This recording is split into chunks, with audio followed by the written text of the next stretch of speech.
2010ல ஒரு petrol bunk open பண்ணிருந்தா இந்நேரம் ராஜா மாதிரி வாழ்ந்திருக்கலாம்னு நினைக்கிறீங்களா? அப்போ பெட்ரோல் பங்கை மறந்துட்டு இவி சார்ஜிங் ஸ்டேஷன் ஓபன் பண்ணுங்க.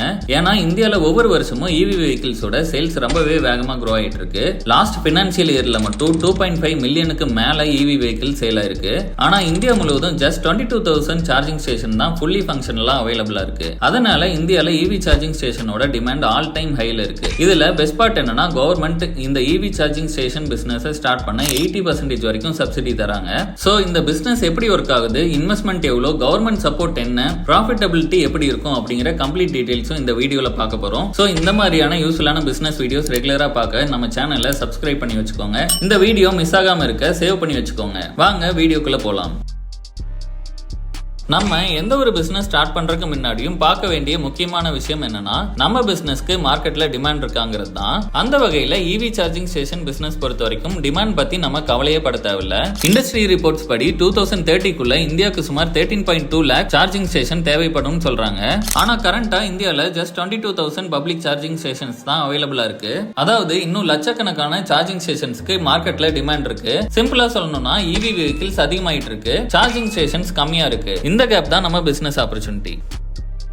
இப்போ இந்த பிசினஸ்ல முக்கியமா இருக்கிற ரெண்டு சார்ஜர் டைப்ஸ் பார்ப்போம். First slow AC charger. இந்த charger apartments, hotels, offices, cafes மாதிரியான இடங்களுக்கு சூட்டபிளா இருக்கும். சார்ஜிங் டைம் பாத்தீங்கன்னா 4 to 8 hours ஆகும். Second one fast DC charger. இந்த charger highways, petrol bunks, commercial hubs மாதிரியான ஹை டிராபிக் ஏரியாஸ்க்கு சூட்டபிளா இருக்கும். சார்ஜிங் டைம் பாத்தீங்கன்னா 30 மினிட்ஸ்ல இருந்து 2 hours ஆகும். இன்வெஸ்ட்மெண்ட் பொறுத்த வரைக்கும் 5 to 15 lakhs வரைக்கும் ஆகலாம். ஆனா கஸ்டமர் டர்ன் ஓவரும் ரெவன்யூ பொட்டன்ஷியலும் ரொம்பவே அதிகம். சரி, ஆக்சுவலா எவ்வளவு இன்வெஸ்ட்மெண்ட் தேவைப்படும் பார்க்கலாம். ஸ்லோ சார்ஜர் செட்டப்க்கு எலக்ட்ரிக்கல் ஒர்க், இன்ஸ்டாலேஷன் எல்லாமே சேர்த்து 2 to 5 lakhs வரைக்கும் ஆகும். அதே ஃபாஸ்ட் சார்ஜர் செட்டப்க்கு charger cost, civil works, electrical works எல்லாமே சேர்த்து 5 to 15 lakhs வரைக்கும் இன்வெஸ்ட்மெண்ட் தேவைப்படும்.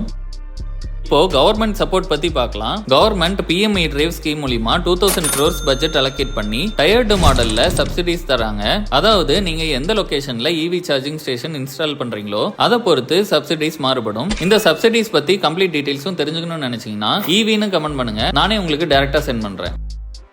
இப்போ எல்லாரும் தெரிஞ்சுக்க ஆசைப்படுற ஒரு கொஸ்டினுக்கு வருவோம். இந்த பிசினஸ்ல எவ்வளவு ப்ராஃபிட் பார்க்க முடியும்னு பார்ப்போம். ஜெனரலா எலக்ட்ரிக்கல் காஸ்ட், மெயின்டெனன்ஸ் எல்லாமே கழிச்சு பார்த்தா ஒரு சார்ஜிங் செஷனுக்கு ஆவரேஜா 100 இருந்து 300 ரூபாய் வரைக்கும் மார்ஜின் எதிர்பார்க்கலாம். நம்ம 200 ரூபாய் ஆவரேஜா வச்சுட்டாலே ஒரு நாளைக்கு 20 வெஹிக்கிள்க்கு சார்ஜ் பண்ணீங்கன்னா 4000 ரூபாய் ப்ராஃபிட் ஒரு நாளைக்கு பார்க்க முடியும். மந்த்லி பாத்தீங்கன்னா 1.2 lakhs வரைக்கும் earn பண்ண முடியும். ஆனா இது எல்லாமே லொகேஷனை பொறுத்து தான், எந்த அளவுக்கு உங்களுக்கு சார்ஜிங் செஷன்ஸ் நடக்குது அப்படிங்கறத பொறுத்து தான். ஒரு பிராக்டிக்கல் எக்ஸாம்பிள் பார்ப்போம். நீங்க சேலம் சென்னை ஹைவேல ஒரு ஹோட்டல் இல்லனா ஒரு கஃபே வச்சிருக்கீங்கன்னு அசியூம் பண்ணிக்கலாம். அங்க ஒரு ஃபாஸ்ட் டிசி சார்ஜர் இருந்தா சார்ஜ் ஆகிற 30 to 1 hour கேப்ல அவங்க உங்க ஹோட்டல்ல டீ, காஃபி இல்லனா மீல்ஸ் சாப்பிடுறாங்கன்னா உங்க சார்ஜிங் ரெவன்யூ மட்டும் இல்லாம ஹோட்டல் ரெவன்யூமே டபுள் ஆகும். அதனாலதான் ஹைவே ப்ராப்பர்ட்டிஸ் இவி சார்ஜிங் ஸ்டேஷன்ஸ்க்கு one of the best option சொல்லலாம். இந்த பிசினஸ் ஸ்டார்ட் பண்ண என்ன தேவைன்னு பார்த்தோம்னா, ஃபர்ஸ்ட் முக்கியமான விஷயம் location. Highway, malls, IT parks, அபார்ட்மெண்ட்ஸ்னு ஹை டிராபிக் இருக்கிற இடம். ஸ்பேஸ் ரெக்யர்மெண்ட்ஸ் பொறுத்த வரைக்கும் ஸ்லோ சார்ஜர் செட்டப்க்கு 200 to 300 ஸ்கொயர் ஃபீட் இடம் தேவைப்படும். ஃபாஸ்ட் சார்ஜர் செட்டப்க்கு மினிமம் 300 to 500 ஸ்கொயர் ஃபீட் இடம் தேவைப்படும். அடுத்து எலக்ட்ரிசிட்டி கனெக்ஷன். ஃபாஸ்ட் சார்ஜர் செட்டப்க்கு ஹையர் லோட் கனெக்ஷன் தேவைப்படும். மேன் பவர் பொறுத்த வரைக்கும் மாடர்ன் ஸ்டேஷன்ஸ்ல மொபைல் ஆப்ஸ், UPI பேமெண்ட்ஸ் இருக்கனால மினிமல் ஸ்டாஃப்ஸ் இருந்தாலே போதும். அடுத்து யார் இந்த பிசினஸ் ஸ்டார்ட் பண்ணலாம்னு பார்ப்போம். Land owners, hotel or cafe owners, apartment developers, petrol bunk owners, long term இன்வெஸ்டர்ஸ்க்கு இது பெஸ்ட் ஆப்ஷனா இருக்கும். இங்க ஒரு சீக்ரெட் என்னன்னா, இந்த பிசினஸ்ல சார்ஜரை விட லொகேஷன் தான் ரொம்ப முக்கியம். நல்ல லொகேஷன்ல ஆவரேஜான சார்ஜர் கூட நல்லா பெர்ஃபார்ம் பண்ணும். ஓவராலா பார்த்தா இவி சார்ஜிங் ஸ்டேஷன் பிசினஸ் ஃபியூச்சர்ல நல்ல க்ரோ ஆக வாய்ப்பு இருக்கு. எந்த ஒரு பிசினஸ் ஸ்டார்ட் பண்றதுக்கு முன்னாடி உங்களோட ஓன் ரிசர்ச்சை எப்பவுமே கண்டக்ட் பண்ணுங்க.